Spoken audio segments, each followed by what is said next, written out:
You know the headlines, the Mantle that sold for $12.6 million. But the question now is, what does it mean for the hobby? And what does it mean for the value of your cards going forward?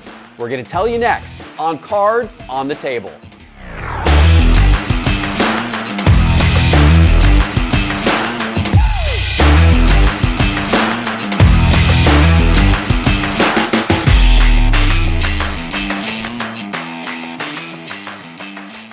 Hello, sports card investors, and welcome back to Cards on the Table, our fast-paced talk show where we debate important issues across the world of sports cards. It's been a while since we've gotten together and done this because we took a little hiatus over the summer while I was out in LA covering the card scene out there, and then we had the National. But we're back, ladies and gentlemen. Teapot, Hammer, welcome back to the show, gentlemen. Great to be back. Yep, happy to be here. For sure, and we got big topics to talk about today, including the card sale heard around the world. CNN was covering it. Major news networks all over were covering the fact that the 1952 Topps Mickey Mantle SGC 9.5, a card that, by the way, I got to hold at the National. I don't know why they trusted me to actually hold it in these hands. That was a mistake, knowing how clumsy I am. I spill cups of coffee every damn morning here in the office. Why they trusted me to hold a $12.6 million card, I don't know. Thankfully, it made it through that experience. It's now the biggest card sale, not just the biggest card sale, but the biggest sale of any sports item in history. The first one to go over 10 million, the first one to go into 8 figures. It has set all the records. But what does this mean for the sports card market? What does this mean for vintage? What does this mean for SGC? Lots of questions to dive into. I'm going to start with you, Teapot. Yeah, so I've kind of broken this down into 3 things. First, what is this good for? 1, it's really good for the exposure of the hobby overall. Like you said, it was on the mainstream cable news networks. It was all over the place. I had friends recently who know nothing about cards texting me like, I can't believe this. It's good for the ultra high-end card market, probably just putting more eyes at that level. I mean, obviously that's setting the bar, but I think that tier it's probably really good for. It's going to bring potential other big money investors in at that level. I think it's really good for the SGC brand to say, wow, the best looking copy ever, right, went to SGC and they graded it. And I think it's really good for the 3 people holding the PSA 10 Sure. Mickey Mantles. Now, I think it's essentially meaningless for cards that are not ultra high end. And you guys may disagree on this, but I don't think it moves the needle much. It doesn't make me go, oh, I'm willing to pay more for a $100 Kobe than I was previously. It doesn't impact that at all, I don't think. I also don't think it does anything to impact PSA's stronghold on the market. It's good for SGC. Maybe it puts them above BGS even more now potentially, but I don't think it changes PSA's situation. We know the estimates on those 310s are all $30, $35 million. And then finally, this kind of stirred up some conversation around, will PSA introduce a 9.5 now that you have this spotlight on SGC? And I think the answer to that is still resoundingly no. Nat has said they're not going to do it, and I think the introduction of a PSA 9.5 would only lower their overall gem rate and actually be bad for their company brand overall. So that's kind of my thoughts wrapped up in a nutshell on the Mantle. I totally agree. I hope that PSA does not introduce a 9.5. I think that would be disastrous to try to do. I don't think they will. I don't even think that's a thing. Who knows, though? Hammer, do you agree with Teapot, or do you have different thoughts on this whole situation? No, I tend to have this, the same feeling on a lot of those particular topics. I think this is a huge win for SGC, and it just further, legitimizes them as the go-to for vintage. I mean, if you look at the top 10 most expensive cards that have been sold, I believe the top 3 are SGC. I think 2 of them are the Honus Wagner T206 and the Mantle. So SGC has to be celebrating that, that they're a part of that prestigious top 10 and sitting at the top 3. I agree with, I don't think this is going to affect really ultra-modern market or new releases. I think that they have their own separate issues there that still need to be figured out. And in terms of grading, I think PSA is still going to continue to see a ton of submissions for ultra-modern. But I think now that you've seen the sale, some people that are maybe have vintage are now maybe going to decide to go with SGC, seeing that a lot of these super ultra rare high-end cards are getting graded by SGC. So somebody who maybe hasn't touched their cards in 40 years goes in their closet and says, you know what? maybe I'll go to SGC because I just saw that this Mickey Mantle sold. So that's where I'm at. I think it's a really big win for SGC. And I also think it sparks a debate on maybe what's going to be the most iconic baseball card moving forward. Most of my lifetime, it's been the Honus Wagner T206. As people get older nowadays, not many people know Honus Wagner. More people are aware of Mickey Mantle. So I think that's another question that this potentially leads us into. Yeah. I love the fact that it further cements high-end cards as a legitimate asset class, right? The fact that you can say this card was purchased for, I think it was $55,000, and here it is selling for $12.6 million. And one of those Mickey Mantle 10s, I got to spend time with the owner of one of those Mickey Mantle 10s this past week, and he bought his Mickey Mantle 10 for $121,000 in the early 90s. It's probably worth $35 million. High-end cards are a legitimate asset class, and this helps solidify it. I do love that part. Here's the downside. We haven't talked about the downside. Here's the downside. I don't think you're going to see this record broken for quite a while. We've gone through this period in the hobby over the last few years where there was a new headline every couple of months about the all-time sales record being broken, pushed up and up and up. But I don't see what breaks this now until either a PSA 10 of this card goes on sale, which there's no plans for that to happen anytime soon, I don't believe, from any of the three owners, or maybe they're the highest grade of the Honus Wagner cards, but I don't think that one's coming on the market anytime either. So this record may sit here for the next 10 years, 20 years, who knows? Which is, that part's a little sad because I like the headlines, but at least we got a lot of headline buzz out of this one. What do you guys think about this sale, and are there other impacts it's going to have? Let us know in the comments below. And we're about to jump to the next topic, but before we do, I got to congratulate this guy, Teapot, because he is the head of our product team here at Sports Card Investor, and Market Movers, $9.99. We dropped the price right before the National. The response has been incredible. Yeah, amazing. We've had tons of new signups. Membership numbers are growing. The goal for us has always been to try to make Market Movers accessible to everybody, regardless of what you're collecting, investing, how you're managing it. So that's what we tried to do. We stratified it a little more. We brought a lot of the functionality down to the premium level, and we're getting ready to roll out a massive and awesome new redesign. Market Movers X coming very soon within the next few weeks, and that's just going to add even more value and utility to the product. There you go. Check it out, sportscardinvestor.com. Click Market Movers in the main menu bar, $9.99. Check that out. All right, next topic. Let's roll right in.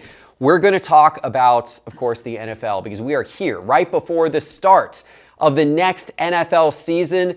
And I tell you what, I have never felt an off season with as much hype and interest and excitement around football cards as I feel like we have going into this season. Every card show I went to this summer, football was all the focus. It seemed like I saw more football cards. Basketball, which is what had been the focus largely the last few years at these card shows, had really taken a second seat. Football was what was out in front. But the question is, what does it mean for this season? What about all these quarterbacks that people are investing in and speculating in? I know you actually just did a Data Dive episode this last week about this topic. I'm sure you're going to bring a little bit of this into play. Yeah. What are your thoughts heading into this season? Yeah, I did cover that exact topic, and what I did was I went to Price Movements and Market Movers and put in the 32 starting quarterbacks into Price Movements to see how all of their prices have been trending. Most of these guys have been going up, and I think if you look at who's got the most to prove, especially as the hobby relates to those players this year, you could literally make a case that it's everybody. Everybody. We're in a really rare phenomenon now, and I guess it just shows that the parity in the league and more talent coming up, where almost every team in the NFL has either a top-tier quarterback, a really good quarterback, or a top 3 draft pick who they're trying to see if they'll pay off. Gone are the days, it seems like, where John Kitna is your starting quarterback like it was with the Lions. Even Jared Goff was a former number 1 pick, and he's now bottom-rung quarterback in the league. So we're in a weird phenomenon now. But you see guys like Trubisky, Jacoby Brissett, Drew Lock, their prices are going up. They're in the bottom third of quarterback performance this season.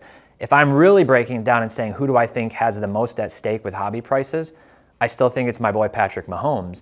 His prices have come down drastically. He's the one guy that has continued to come down. In spite of that, there's still separation between him and Josh Allen, and I'm really worried about that division. I mean, the Chiefs lost Tyreek Hill.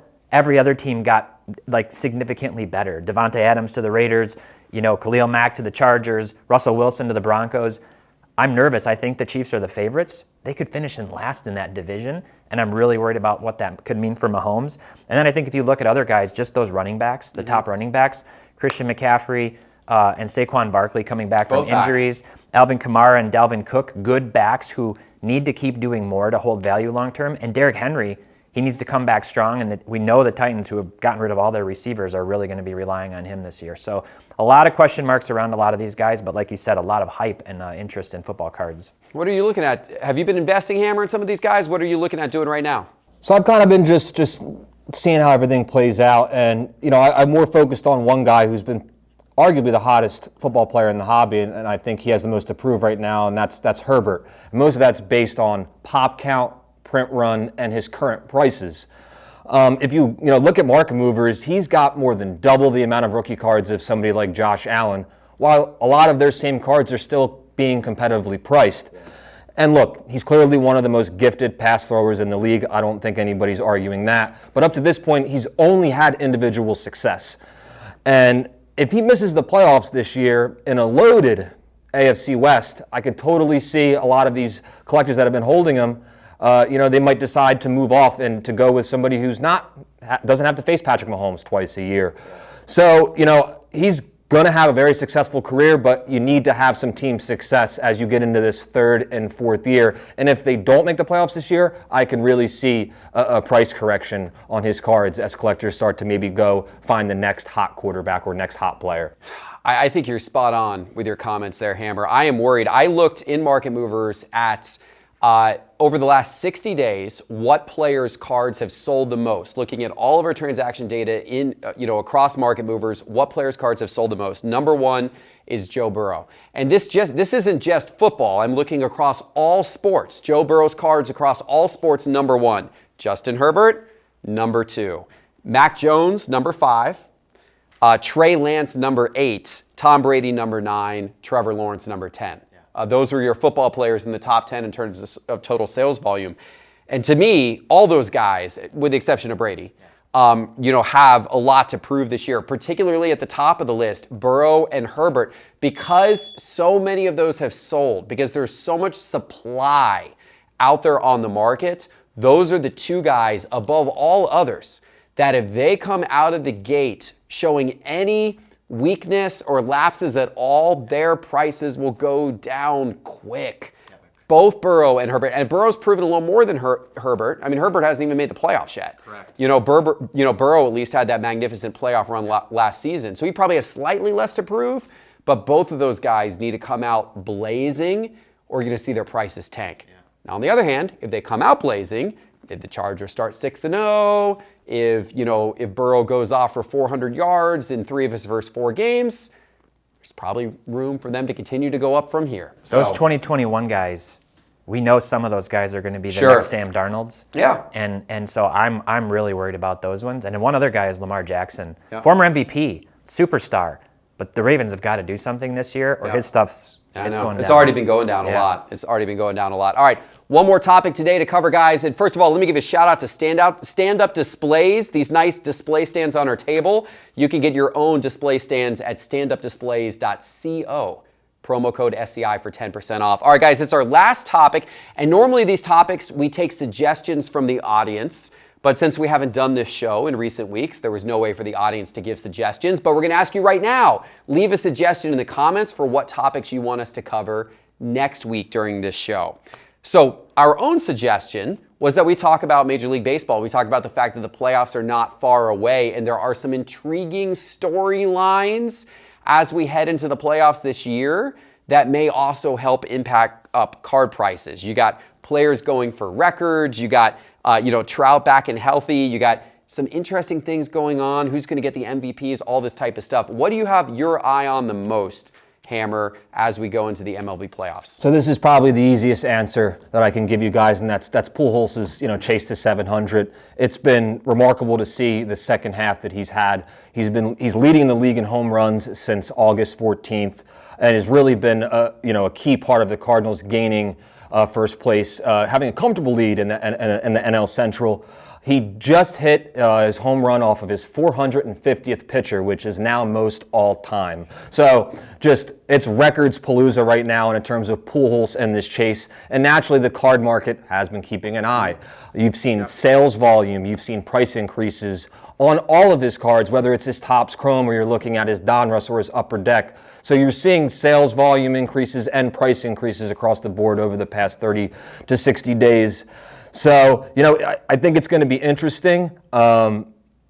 He's 2 behind A-Rod as of right now. He's 20 behind Great Bambino. I think as long as, Mormel continues to put him in the lineup, I think he'll be able to get to 700. But the other thing I'm also keeping an eye on is, because this is his last season, is he currently is sitting at a lifetime batting average of 297. As a card collector and somebody who likes to collect long-term, I think it would be very poetic for Pujols to be able to finish his career with 700 home runs and a lifetime batting average of 300.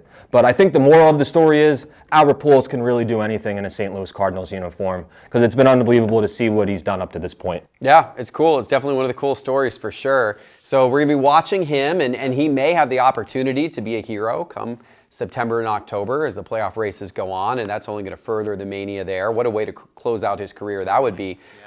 What do you have your eye on? There's a handful of things, quick hitters I'll give you. Obviously, Aaron Judge, yeah, chasing Roger Maris, chasing 61. He's just smoking a home run every other day, it seems like. You mentioned Trout. People are like, is his career over? He comes back from injury and hits like 5 home runs since he's back. He's doing Trout things just like you would expect. Julio Rodriguez, obviously, the rookie story of the year.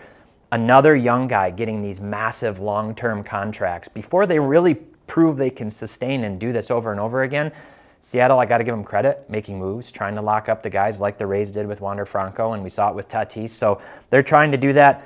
The Padres made big moves. They went out and got Soto. Yeah. And since then, the Dodgers have yawned, said, not interested, not worried, and are chasing 116 wins at this point. They're slightly behind pace for that record.